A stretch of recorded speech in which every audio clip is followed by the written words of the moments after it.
Halo semuanya, selamat datang di perkuliahan Desain Interaksi. Dan hari ini kita akan mempelajari tentang materi yang kedua mengenai Understanding and Conceptualizing Interaction. Nah, berikut ada learning outline yang akan kita pelajari, ada total ada 4, mulai dari understanding the problem space-nya seperti apa, kita harus mengetahui dulu masalahnya, memahami masalahnya, kemudian kita akan mengetahui tentang konseptual model, yang ketiga kita akan mempelajari jenis-jenis interface itu seperti apa, jenis-jenis interaksi itu seperti apa, dan bagaimana cara memindahkan ide konseptual tadi menjadi physical design. Nah, yang pertama, pastinya ketika ingin memahami permasalahannya, different product, different user, pasti punya different konteks dan different problem yang berbeda. Artinya ketika kamu merancang produk untuk anak-anak, pasti ya permasalahannya itu seputar anak-anak itu beda sama misalnya kalian ngerancang produk untuk orang dewasa. Jadi artinya produk yang dirancang berbeda pasti akan memiliki problem yang berbeda juga.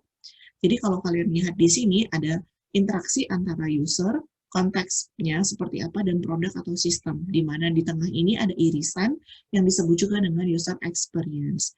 Jadi bagaimana ketika kalian kombinasi ini, kalian bisa menciptakan user experience yang baik. Nah, gimana sih caranya kalau udah tahu ada problem? Gimana cara mengimprove atau memperbaikinya?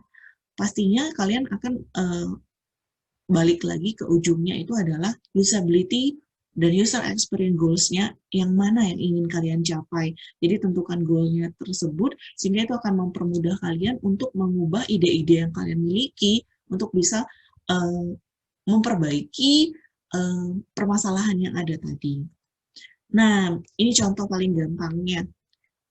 Udah sering ya pasti kalian naik angkutan umum, transportasi online sekarang. Salah satunya misalnya ini adalah Gojek di sini. Ketika abang Gojek dengan handphonenya lagi mangkal di pangkalan gitu kan, ya nggak akan ada muncul masalah.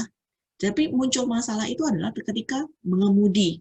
Misalnya nih, abang Gojeknya ini adalah driver baru yang nggak tahu alamat, GPS-nya juga dia masih bingung, dengan bantuan GPS dia bisa menemukan lokasi dengan akurat.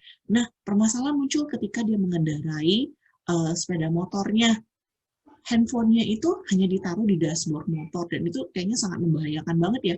Dia harus menghafal jalan, lihat ke depan, tapi harus lihat ke layar handphone juga di bagian bawah, dan bisa menimbulkan kecelakaan dan yang lainnya. Jadi muncul permasalahan itu ketika dia mengemudi.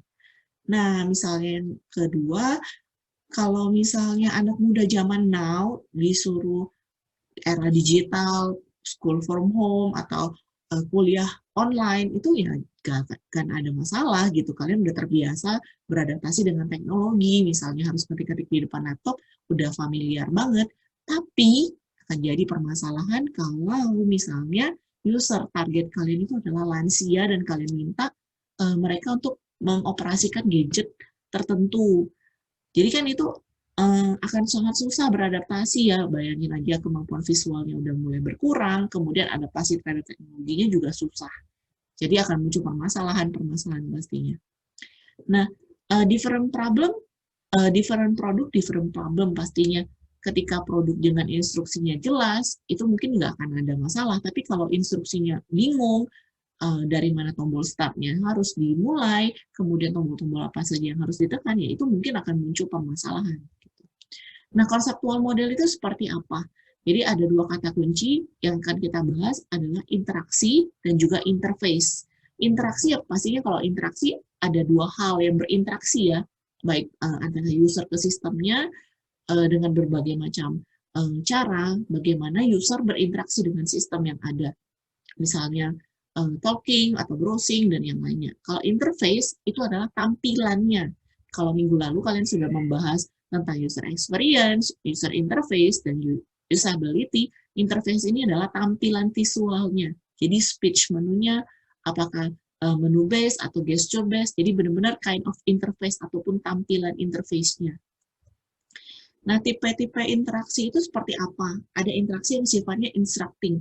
Jadi dia kasih komen, kasih petunjuk, dan kita dikasih berbagai macam pilihan ataupun option. Ada juga yang conversing. Jadi berupa conversation. Jadi kalian berinteraksi dengan sistemnya, melalui komunikasi, atau kalian kasih conversation-nya. Ada juga yang manipulating and navigating, dan juga ada yang exploring and browsing melalui virtual environment atau physical space. Nah, kalau instructing, kita kasih komen tadi ya, kemudian kita akan diberikan pilihan option, misalnya save file atau print file, kemudian very common conceptual model yang ada misalnya di vending machine. Kalau digambar seperti ini, nah kalau kalian mau beli makanan di vending machine, kalian tinggal masukkan inputnya, kemudian kalian akan tekan, kemudian masukkan uangnya, kalian akan tekan tombol-tombol di sini, misalnya mau KitKat nih, atau mau yang nomor berapa, nanti akan muncul. Dan juga fingerprint, jadi kalian kasih comment, selecting option, dan akan ada interaksinya. Kemudian conversation yang namanya conversation, mirip banget sama conversation kalau kita sesama teman ngobrol gitu ya. Sama bedanya ini sama sistem, jadi ada yang namanya voice recognition. Jadi contohnya nih, paling sering kan ya, Google tolongin dong cari alamat rumah, saya bingung nih. Ada Google Assistant yang akan membantu kalian. Jadi voice recognition yang kalian masukkan di Google tadi akan terprogram dan akan diberikan jawaban atas pertanyaan kalian. Atau juga ini Siri personal assistant. Ataupun kalau misalnya bedanya ini secara interaksi melalui gadget ataupun sistem, kalau kalian misalnya ke ada help center, misalnya ada customer service-nya akan membantu kalian gitu. Jadi kurang lebih prinsip conversation ini di Google Assistant. Kemudian ada manipulating, namanya juga manipulating ketika kita berinteraksi dengan objek yang virtual. Jadi mulai dragging, selecting, opening. Jadi kebayang kalau manipulating and navigating itu ada contohnya sebagai berikut. Nah, misalnya kalau kalian mau ngedit rumah atau tampilan virtual tertentu, kalian mau pin out, pin in, si tampilan visualnya itu kalian tinggal manipulating and navigating. Jadi benar-benar kayak ini, merancang konsep rumah gitu ya. Jadi kalian bisa memanipulasinya juga. Nah, bagaimana tentang exploring and browsing? Jadi itu dikaitkan dengan virtual environment di physical space. Udah pada pernah pakai VR belum? Atau yang paling gampangnya mungkin ada yang pernah ke Game Master, kemudian main petualangan. Jadi benar-benar visualnya itu adalah yang dunia maya, tapi ingin dimiripkan sedemikian rupa dengan konteks nyatanya. Kemudian, bagaimana sih cara menentukan interaksi yang terbaik itu yang mana? Apakah instruksi itu paling baik atau enggak? Ya tergantung. Kalau manipulasi dikatakan bagus jika tasnya itu terlalu banyak. Misalnya harus designing, harus drawing, jadi tasnya lebih kompleks, boleh pakai manipulasi. Kalau instruksi dikatakan bagus atau tepat untuk pekerjaan yang sifatnya repetitif. Misalnya kalian mau fingerprint, atau misalnya mau spell checking, atau file management, atau misalnya mau beli barang di vending machine, itu kan sifatnya ini repetitif task.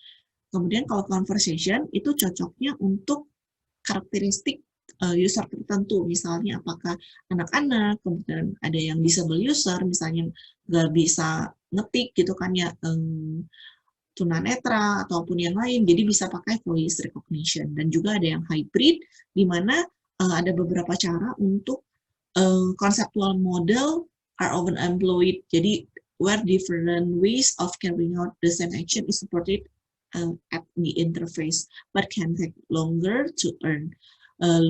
Jadi ada juga yang namanya hybrid conceptual model. Jadi mana yang terbaik ya sesuaikan saja sama kebutuhan kalian. Nah, interface tipe-tipenya seperti apa aja sih? Banyak banget ya interface. Di sini ada total 20 interface tampilan. Dan interface itu yang tampilannya itu bagaimana macam bentuknya itu akan kita bahas satu-satu. Yang pertama ada command base, di mana kalian memberikan simbol atau kita mengketik kode, kayak misalnya kita kasih kode apa, kemudian akan dibalas dengan apa. Ada yang itu bersifat dengan command base. Ada juga Windows, icon, menu, and pointing device. Itu tampilan visual kalau kalian di laptop ya, itu ada tampilan Windows-nya, ada icon-nya, ada menunya. Kemudian ada juga graphical user interface atau GUI. Jadi mirip, jadi ada warna-warnanya, ada sound-nya, ada animasinya, kemudian tampilan menunya juga beragam. Mungkin ini udah nggak asing banget ya kalau ada tampilan window-nya, ketika kalian klik akan muncul window yang baru, kemudian icon-icon yang sesuai sama interpretasi yang ingin disampaikan. Kemudian ada pointing, ada menu. Multimedia itu merupakan gabungan dari beberapa media yang ada. Mau gabungin, ada pakai teks, ada pakai grafik, ada video, ada sound, ada animasi. Jadi benar-benar gabungan dari beberapa media yang ada. Kemudian yang keempat itu ada virtual reality, misalnya ada virtual gorilla project. Jadi benar-benar kalian pakai VR, kemudian akan ada tampilan. Ya ini kayak contohnya aja, ada gorilanya di dalam hutan misalnya kayak gitu. Jadi ada simulasinya. Kemudian ada information visualisasi dengan data yang kompleks, bagaimana linknya akan masuk seperti ini. Kemudian ada tampilannya berbentuk website, jadi enable user to navigate and access it easily and quickly. Jadi benar-benar kalau di website kayaknya lebih enak ya kalau mau lihat tampilan produk kalau kalian misalnya mau beli. Kemudian yang ketujuh ada interface consumer electronic and appliances, misalnya vending machine, washing machine, kemudian ada remote, photocopy, kemudian ada printer navigation system. Jadi ada beberapa yang everyday device in home itu biasanya kan sekarang udah canggih banget ya. Misalnya mesin cuci yang dikoneksikan dengan aplikasi di handphone, jadi kita bisa matiin atau on off-nya itu dari aplikasi di handphone aja. Jadi benar-benar bagaimana memudahkan teknologi itu memudahkan kebutuhan sehari-hari manusia. Kemudian ada tampilan yang berupa mobile, itu paling sering kalian lihat. Misalnya tampilan aplikasi yang ada di berbentuk versi mobile, misalnya kita harus scan QR code terlebih dahulu, baru nanti akan ada tampilan menunya. Atau misalnya tampilan menu ketika kita mau belanja, ataupun mau makan di restoran, itu ada tampilan menunya dalam bentuk mobile. Kemudian ada yang berbentuk speech, di mana dia akan mendeteksi suara, biasanya dipakai untuk orang berkebutuhan khusus, ada speech recognition-nya. Kemudian ada pen, atau digital pen, itu kita bisa pakai untuk menulis atau move or select di objek. Kemudian ada yang touch, kalau touch ini bentuk kayak yang ada di smartphone, yang ada di tablet, jadi kita benar-benar pinching, kemudian ada pushing, ada tapping, dan yang lain. Ada air-based gesture, ini udah pernah main games dancing di Game Master yang ngesensor based on gerakan, itu salah satunya adalah air-based gesture. Kemudian ada haptic.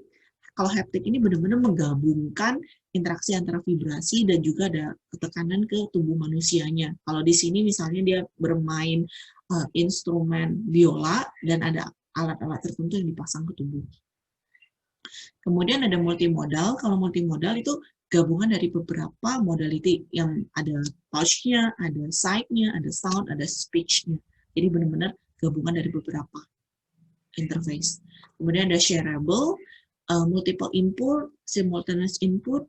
Jadi yang paling gampangnya yang udah sering kalian gunakan mungkin di Google Docs ya, misalnya mau sama-sama ngedit laporan kelompok praktikum ya udah pakai Google Docs aja, bisa ngeditnya bareng-bareng. Kemudian ada tangible. Tangible ini ada physicalnya, ada fisiknya kelihatan dan bisa dimanipulasi ataupun bisa pakai animasi juga. Jadi ada sensor based interaction-nya. Kemudian ada augmented and mixed reality, virtual representation. Jadi benar-benar kalau dicontohin minggu lalu, mixed reality, kalian bisa melihat dunia nyata tapi based on virtual. Misalnya mau beli jam, tapi nggak ke toko, hanya lihat dari aplikasi, tapi kalian bisa mencocokkan dengan warna kulit dan yang lainnya. Kemudian ada wearable, bisa pakai semacam smart atau eyeglasses yang bisa membantu kalian mendapatkan informasi tertentu. Jadi ini kalau di gambar ini kalian bisa lihat perkembangan eye tracking dari zaman ke masa-masanya. Sampai sekarang udah yang Google Glasses yang udah yang canggih. Kemudian ada robot, ada remote robot, ada juga domestic robot yang membantu untuk bersih-bersih rumah. Sekarang ada kan yang mesin penyapu rumah gitu, asisten rumah tangga. Jadi benar-benar domestic robot yang membantu di sekitar rumah. Kemudian ada pet robot, ada berbentuk seperti hewan ataupun sociable robot kolaboratif, lebih bisa berkomunikasi. Misalnya saja di Jepang juga sudah menggunakan robot sebagai resepsionis mereka. Jadi untuk resepsionis hotel, mereka pakai robot. Kemudian ada yang brain computer, misalnya ada brain computer interface. Jadi ada yang udah pernah pakai EEG, electroencephalogram, jadi dia bisa membaca gelombang otak. Ketika kalian pakai alat itu bisa berinteraksi sehingga kita bisa tahu bagaimana emosinya, bagaimana apa yang dialami oleh otak itu bisa kebaca. Jadi ada interaksinya di sana. Nah, bagaimana sih cara menentukan tipe interface mana yang cocok? Jadi yang pertama kali harus kalian lakukan, determine dulu. Kebutuhannya apa? User needs-nya apa? Kalau sudah tahu apa kebutuhannya, baru tahapan selanjutnya take the budget and the other constraint. Ada budgetnya berapa? Nggak mungkin kalau kita mau bikin versi interface-nya itu dalam bentuk virtual, yang butuh budget yang lebih besar, pastinya harus ada constraint budget, dan mungkin ada constraint-constraint yang lainnya juga. Suitability of technology for activity. Jadi benar-benar pastikan teknologinya memadai. Jangan kepikirannya mau udah canggih banget interface-nya, tapi teknologinya ternyata belum memadai. Combine the interface, ya boleh. Jadi nggak cuma satu interface yang mau kalian pakai, mau kombinasi ya boleh banget. Understand the user, problem, and context of the product. Jadi balik lagi, pahami karakteristik user kalian, permasalahannya apa, dan kontekstual untuk produknya ini sendiri seperti apa. Dan match the interface with the usability dan user experience goals-nya. Jadi balik lagi, goals yang ingin kalian capai ketika kalian membuat aplikasi atau membuat sistem atau membuat desain interaksi ini, apa tujuannya. Interface metaphor, ada yang mengatakan kiasan dari interface itu seperti apa. Jadi pastikan membuat konseptual model itu sesuai, combine with the familiar knowledge with a new concept. Jadi bagaimana membuat sesuatu yang familiar, mudah digunakan. Jadi membantu user juga nantinya untuk memahami kira-kira nih aplikasinya apa sih, sistemnya apa. Jadi gunakan pendekatan yang senyaman mungkin ke usernya. Misalnya dengan ini ada interface metafor Bluetooth. Bluetooth itu kan dikasih gambar, ada koneksi wireless-nya ya. Jadi menyatukan antara memindahkan data, United Technology Communication. Jadi benar-benar Bluetooth itu bisa kita koneksinya itu bisa digambarkan sebagai menghubungkan antara satu device ke device yang lain. Jadi terkoneksi. Nah, dari konseptual model yang udah kita punya tadi, kan cuma konsep nih, saya mau bikin ini. Kan tadi temanya udah dikasih tahu minggu lalu tentang pandemi COVID. Misalnya kalian mau membantu tenaga medis, ataupun kalian punya ide-ide apapun, pindahkan ide konseptual tadi ke physical design. Kalian harus memperhatikan tentang bagaimana cara memindahkan konseptual model ke physical design. Jadi problem space-nya seperti apa, requirement dari usernya apa. Baru kumpulkan informasi yang sebanyak mungkin tentang usernya, tentang permasalahan yang ada. Kemudian pastikan kalian bisa memenuhi prinsip yang keempat, yaitu user-centered methods. Artinya semua aplikasi, semua produk yang dibuat, itu harus benar-benar based on user-centered methods. Dan yang kelima, kalian tinggal membuat prototipe-nya. Jadi dari conceptual model ke physical design, ada beberapa lagi catatan yang harus diperhatikan. Yang pertama, informasi yang ada, kombinasi dari media yang kalian pakai, feedback yang diharapkan, input-outputnya apa. Jadi pastikan alurnya, ada flow-nya. Jadi ketika nanti mau bikin aplikasi ataupun produk apapun, pastikan ada flow-nya. Informasi apa yang dibutuhkan, kemudian tools-nya seperti apa, design operation-nya seperti apa, physical button-nya seperti apa, dan pertolongan apa yang dibutuhkan ketika user mau pakai produk kalian, butuh informasi tambahan seperti apa. Nah, isu tentang ke actual physical design, yang pertama harus ada informasi tentang presentasinya. Jadi interaksinya seperti apa? Apakah ketika di awal itu hanya speech, misalnya mau login, itu apakah ada form fill-nya, atau ada menunya, atau kita cuma based on voice recognition, kita sudah bisa. Kemudian struktur itemnya berapa banyak sih menu yang utama. Jadi kalau menu utama itu ya berarti kalian misalnya ingin membuat aplikasi kesehatan, menu utamanya pastikan memang yang menjadi primadona di aplikasi kalian. Kemudian ada feedback-nya, ada navigasi, bagaimana petunjuk-petunjuknya, ketika apa yang harus dilakukan user ketika ini adalah produk baru, bagaimana user bisa menggunakan dengan baik. Kemudian ada media kombinasi dengan icon-icon yang digunakan. Oke, sekian penjelasan untuk perkuliahan yang kedua. Jika ada pertanyaan, kalian boleh banget nanya di Google Classroom ataupun mau email ke saya di clarateresia@unpad.ac.id. Oke, tetap semangat meskipun kuliah online, tetap jaga kesehatan dan sampai ketemu di perkuliahan yang mendatang. Sampai jumpa.